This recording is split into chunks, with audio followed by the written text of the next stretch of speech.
So the motivation of our project came about a few years back. There had been a lot of proposed plants for treating MSW with plasma arc, to gasify it and recover energy at the same time reducing the volume of waste.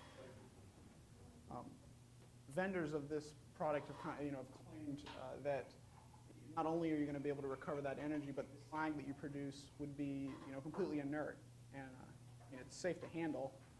I wouldn't pass it on if it wasn't. But can we reuse this slag, or are we just going to have to landfill it at the end if you use this process?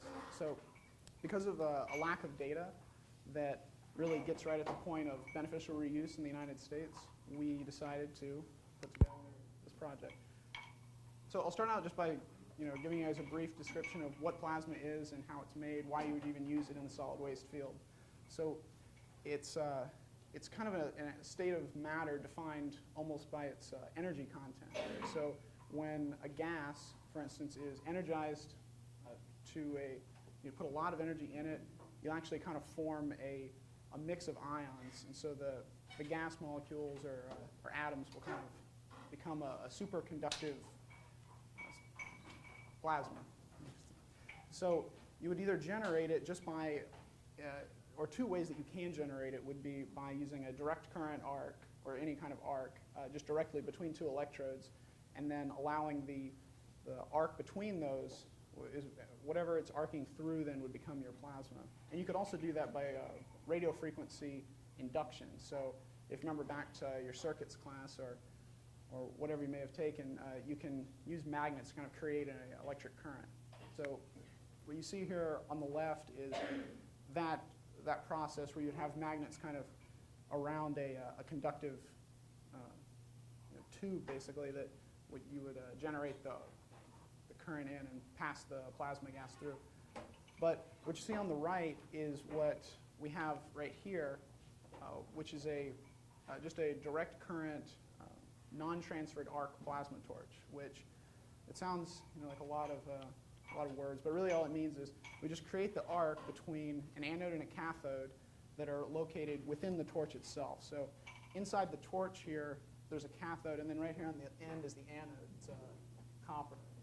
And so, or it's copper on the outside. It'll tungsten coating for the actual anode, or some other more robust metal. So what you're doing is creating that arc and then passing a gas through it to kind of extend the arc out of the end of the device, which is basically your torch. We use plasma, or the reason why anyone would want to use it for this or a number of other applications is to deliver a lot of heat very rapidly and without any oxygen. And so you're able to generate it almost instantly. You're getting an extreme amount of heat, like 5 to 10,000 degrees C at the very interior of the plume without any oxygen. So that has a number of benefits, namely the ability to recover energy from organics because you're not combusting them. So that process, greatly simplified here, we're calling it just gasification. So you hear this, you don't only just do this with plasma, but in a number of different devices, configurations. It's basically heating up organic to produce a carbon monoxide and hydrogen gas. So rather than fully oxidizing the carbon, you're kind of creating this energy gas, which we call syngas.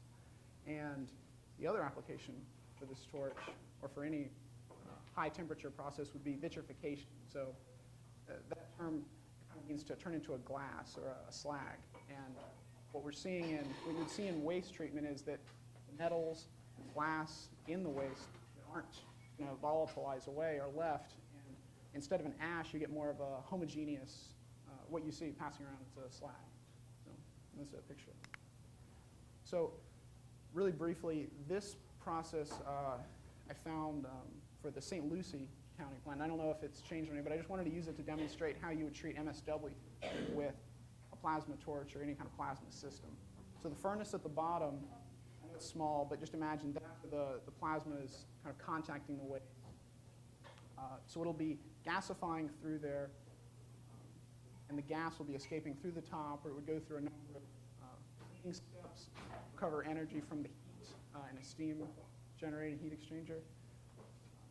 You would combust the gas, recover your energy from the organics in that manner, and then sell that energy off or use it internally, I guess.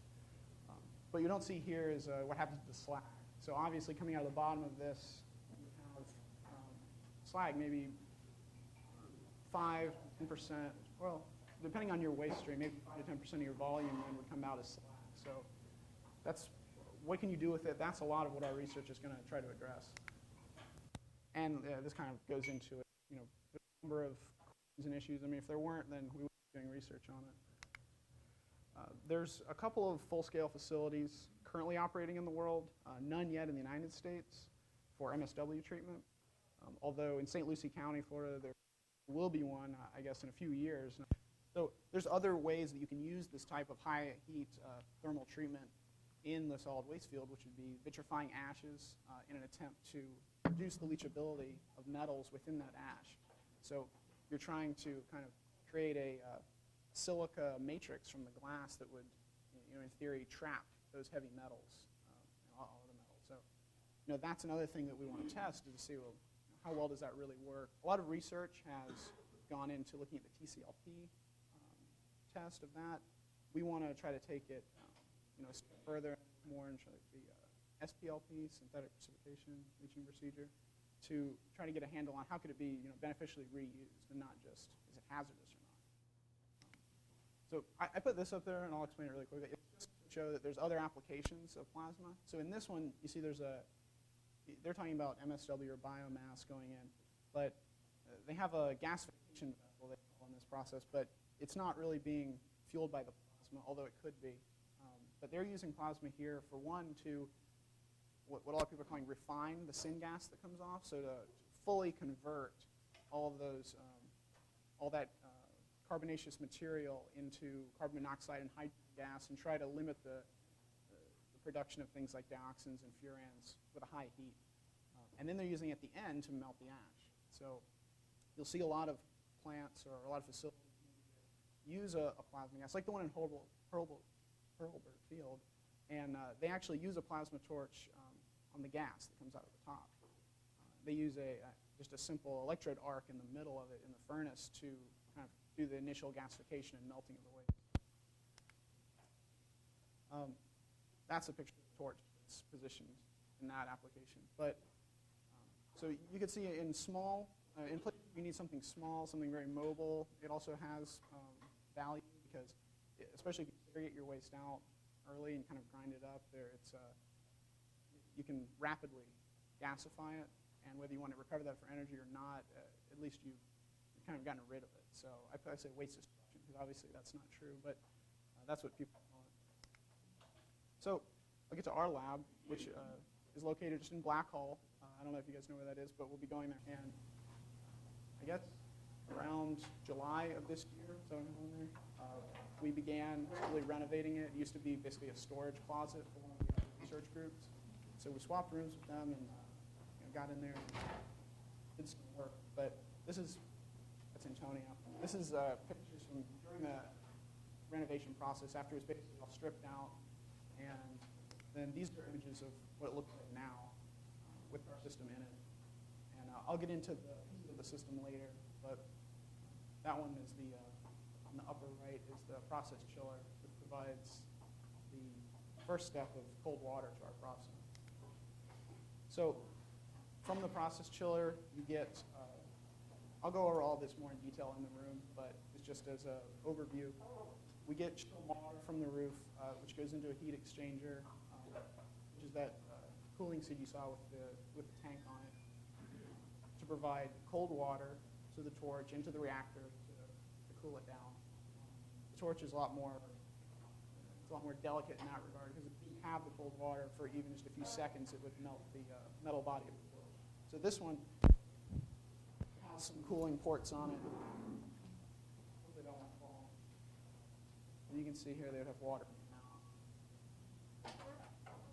And then we have a power supply, which is basically a large welder. It was kind of reconfigured for our purposes, but it puts out 60 volts direct current at up to 1,500 amps. So I don't think we'll ever use it at all the way at 1,500 amps, but at our torch's maximum power, maybe 1,000 or 800. So pretty high energy. then we have gases, argon and helium. Argon's the main plasma gas, which also acts as the shield gas in our case because the torch is, it was designed to be able to use the same flow of gas to both produce the plasma and to shield the electrodes from the heat. So this is our torch. It's a lot smaller than this one. But just to give you, I think this one is probably more like a 100 kilowatt torch, and ours is up to 24. But that's what it looks like, and this is a picture of the electrodes that you would see inside. So if you remember back to the beginning, that's where we create the arc and then pass the gas through that annulus between them. And this is our reactor with the torch positioned coming in from the top, in that top picture. I know it looks a little different, but what you see here is located inside of a metal cylinder to kind of protect it, from the other heat and the gas lines and electric piece of equipment. That's our power supply in the blue, the cooling skid up top, and then a gas and water/electric cabinet. So in one of those, we just mix the gases, and then they go into the torch. The other one is a lot more interesting. We actually take that DC electricity, that power, and it meets with the water into a combined hose that's basically a solid copper core surrounded by water to keep it cool. So I'll get into what we're going to be doing immediately in terms of research, and I kind of briefly touched on it before, but we'll be creating synthetic MSW with kind of a known amount of heavy metal in it, so we can kind of track that partitioning through the plasma process and what you get out in slag. And we'll also be getting waste energy ashes from around the state, bottom ash combined, maybe in different proportions, because they have different heavy metal contents, as most of you probably already know, between fly and bottom ash. And we will be vitrifying it, or gasifying and vitrifying it in the plasma with, perhaps with a crucible like the one you saw, and then conducting research on the slag and the gas that comes off of it. So right now we don't have the gas collection chamber on the reactor, but we're working with Dr. Wu, our air pollution guru next door, to kind of come up with a good way to sample the gases and analyze for things like dioxins and furans and metals that may have volatilized in the process. You reach high enough temperatures to volatilize a certain amount of metals like lead or arsenic. So, and then, of course, the slag is more of our main focus, and we'll be conducting the leaching procedures on that, specifically SPLP, to kind of determine what is the potential for this to be beneficially reused in Florida or in other places in the United States. A lot of the research in this area previously has come out of Asia and Europe, and it doesn't seem like there's been the right focus on. They'll tell you if it's hazardous or not, but that doesn't really tell us a lot in terms of do we have to landfill it or can it be used to construction aggregate, for instance. And then microscopy. Next door we have, I guess, an SEM, some type of very powerful microscope. So we want to take a really close look at that crystalline structure. I touched on how the theory and the vitrification and how it reduces the leachability of the metals. It's kind of traps it in a matrix. So we kind of like to play around with looking at that and seeing what we can see and compare it to the literature. And some future research topics that we'll be exploring in the near future, I guess, will be trying to play around the operating conditions of it. What temperature do we bring that slag to? And does elevating the temperature to, say, 1,200 degrees versus 1,500 degrees, does it have a big impact on that homogeneity? And is the leachability of metals significantly higher if you only bring it to 1,200 degrees C? Oxygen level would also play a big part of it. You'll form different types of oxides and other non-volatile compounds, depending on whether you have no oxygen in the chamber, perhaps just a limiting amount, or an excess amount. And that'll also have a big impact on the gas you produce, too, because the only way you can get gasification like that is just with a limited amount of oxygen.